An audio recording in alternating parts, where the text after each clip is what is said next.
اعوذ باللہ من الشیطان الرجیم بسم اللہ الرحمن الرحیم۔ تفسیر کا لیکچر آج ہمارا آیت نمبر 11 اور 12 ہے۔ انما بے شک، تنذر آپ ڈرا سکتے ہیں، من اتبع الذکر اس شخص کو، من جو اتبع پیروی کرے، الذکر نصیحت کی۔ یہاں ذکر سے مراد قرآن ہے، قرآن کا ایک نام ذکر بھی ہے۔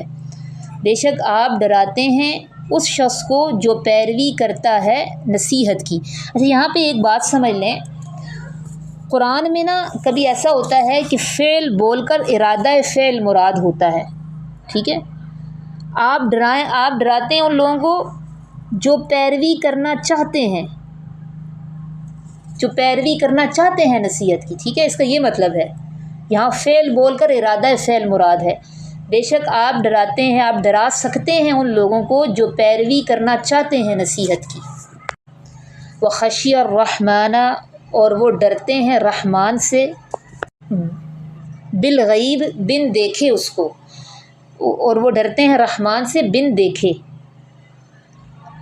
بن دیکھے کا مطلب یہ کہ وہ ملحدین کی طرح یہ نہیں دیکھے کہتے کہ اللہ کہاں ہے، بلکہ وہ کائنات میں غور و فکر کرتے ہیں، اللہ کے ہونے کے دلائل دیکھتے ہیں آس پاس، اور اللہ پر بن دیکھے ایمان رکھتے ہیں، اور وہ ڈرتے ہیں رحمان سے بن دیکھے۔ فبشرہ پس آپ خوشخبری دیں ان کو، بمغفرۃ و اجر کریم، بخشش کی اور عمدہ اجر کی۔ کریم کہتے ہیں عزت والا اجر، عمدہ اجر۔ پس آپ خوشخبری دیں ان کو بخشش کی اور عمدہ اجر کی۔ انا نحن بے شک ہم، نحیی الموتى زندہ کرتے ہیں مردے، کرتے ہیں یا کریں گے لکھ لیں، بے شک ہم زندہ کریں گے مردے، بے شک ہم زندہ کریں گے مردے، ونکتب اور ہم لکھتے ہیں، ما قدموا جو انہوں نے آگے بھیجے، اعمال ہیں، ٹھیک ہے، اور ہم لکھتے ہیں جو انہوں نے آگے بھیجے اعمال۔ اعمال لفظ آپ بریکٹ میں لکھ لیں، کیونکہ اعمال کا لفظ آیا نہیں ہے، مراد اس سے اعمال ہے، اور ہم لکھتے ہیں جو آگے بھیجے انہوں نے اعمال۔ وآثارہم اور ان کے اثرات بھی، یہ بڑا ایک توجہ طلب پوائنٹ ہے، اثرات، اور ان کے اثرات بھی، اللہ نے اثرات نشانات بھی ہمارے لکھے میں، اور ان کے اثرات بھی، وکل شیء اور ہر چیز، احصیناہ شمار کر رکھا ہے ہم نے اس کو، فی امام مبین ایک روشن کتاب میں۔ اب یہ لفظ لکھ لیں، پھر میں امام کو تھوڑا سا ڈیفائن کرتی ہوں۔ اور ہر چیز شمار کر رکھا ہے ہم نے اس کو ایک روشن کتاب میں۔ امام کا مطلب ہوتا ہے پہلے، ٹھیک ہے، وہ کتاب جو پہلے ہے، اس سے مراد لوح محفوظ ہے۔ لوح محفوظ سب سے پہلی کتاب اللہ نے، یہ سب سے پہلی کتاب ہے نا، اس میں تقدیریں لکھی ہوئی ہیں، پھر اسی حساب سے دنیا میں سب کچھ ہو رہا ہے، تو امام کا مطلب ہے پہلے، تو یہاں امام مبین روشن کتاب، لوح محفوظ کو امام مبین کہا گیا، کیونکہ یہ وہ پہلی کتاب ہے، پھر اس کے حساب سے دنیا میں سب کچھ ہو رہا ہے۔ تو پیچھے ہم نے پڑھا اللہ تعالیٰ نے ہمیں کیا کہا کہ جو قرآن کو فالو کرتے ہیں اور رحمان پر ایمان رکھتے ہیں، اس سے ڈرتے ہیں، تو ان کے لیے بخشش اور عزت کا اجر ہے۔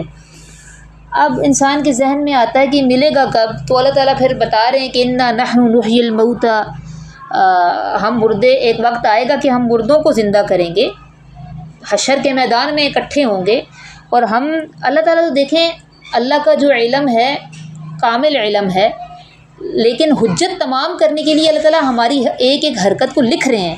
وَنَكْتُبُ مَا قَدَّمُوا اور ہم لکھ لیتے ہیں جو بھی یہ آگے بھیجتے ہیں اعمال، اور ہم لکھ لیتے ہیں ان کے آثار بھی، ان کے نشانات بھی۔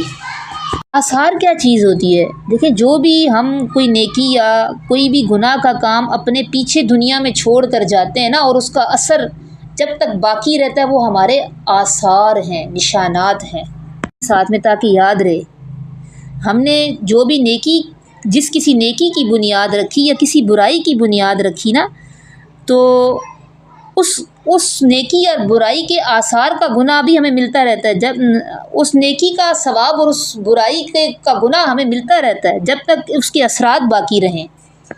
تو آثار کس کو کہتے ہیں؟ وہ نشانات جو ہم پیچھے دنیا میں چھوڑ کر جاتے ہیں، ٹھیک ہے۔ اس میں اچھی چیزیں بھی ہو سکتی ہیں اور بری چیزیں بھی، اور آج تو میں دیکھتی ہوں ہماری جنریشن کتنی لاپرواہ اور غفلت میں ہے، ذرا بھی ہمیں احساس نہیں کہ ہم اپنے پیچھے کون سے آثار چھوڑ کے جا رہے ہیں۔ اب دیکھ لیں کنٹینٹ کیسے بنا رہے ہیں، کیسی ویڈیوز وائرل کر رہے ہیں، بیہودہ سٹائل مار رہے ہیں، بیہودگی پھیلا رہے ہیں، بے حیائی پھیلا رہے ہیں، اور مرنے والے نوجوانوں کی تعداد بوڑھوں سے زیادہ ہے اس وقت نا، نوجوان زیادہ مر رہے ہیں، اور بلکہ آپ رپورٹیں پڑھیں تو آپ کو پتہ چلے گا، کہہ رہے ہیں کہ یہ جو نسل ہے یہ اس کی عمریں کم ہوں گی۔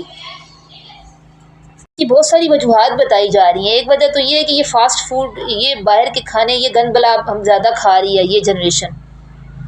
دوسرا، اس کا فوکس ہی نہیں ہے، اس کے تو سارا فوکس ہی سکرین پہ ہے، سکرین سے شروع ہو کے سکرین پہ شام ہو جاتی ہے ان کی، جس کی وجہ سے یہ ذہنی صلاحیتیں بھی ان کی محدود ہوتی جا رہی ہیں۔ تو یہ جو آثار، کہاں کس کو پرواہ ہے آثار کی کہ ہم کیسے آثار چھوڑ رہے ہیں؟ اور آثار میں صرف یہ نہیں ہے کہ آپ نے خود کنٹینٹ اپنے اچھا بنانا ہے، بلکہ آپ نے برے کنٹینٹ کو ری ایکٹ یا کمنٹ بھی نہیں کرنا۔ آپ اس پہ کریں گی تو وہ اس کو چونکہ آپ کی وجہ سے ریچ مل گئی نا، تو وہ بھی آپ کے آثار میں داخل ہوگا۔ جتنے بندے اس کی ریچ میں وہ اضافہ کرتے ہیں اس کو کلک کر کے، تو پھر کیا ہوتا ہے کہ آپ نے اس میں حصہ ڈال دیا اس کو پھیلانے میں۔ تو جب تک یہ پھر برائی کے اثرات رہیں گے ہماری، تو وہاں قبر میں ہمیں گناہ ملتا رہے گا۔ اسی طرح جب تک اچھائی کے اثرات رہتے ہیں تو قبر میں ہمیں ثواب بھی ملتا رہتا ہے۔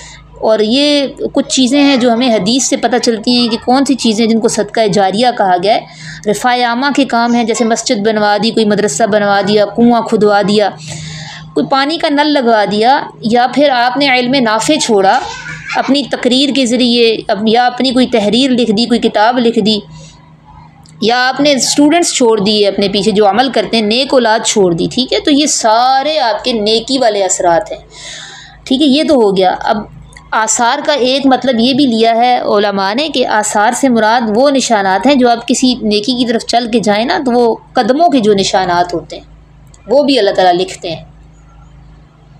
مثال کے طور پر جو بچہ مسجد جاتا ہے نا نماز پڑھنے کے لیے، تو اس کے جتنے قدم ہیں وہ بھی لکھے جاتے ہیں۔ اسی طرح جب سینما آرٹ کی طرف آپ جائیں گے، تو سینما گھروں کی طرف، تو تب وہ برائی کی طرف وہ نشان بھی لکھے جائیں گے۔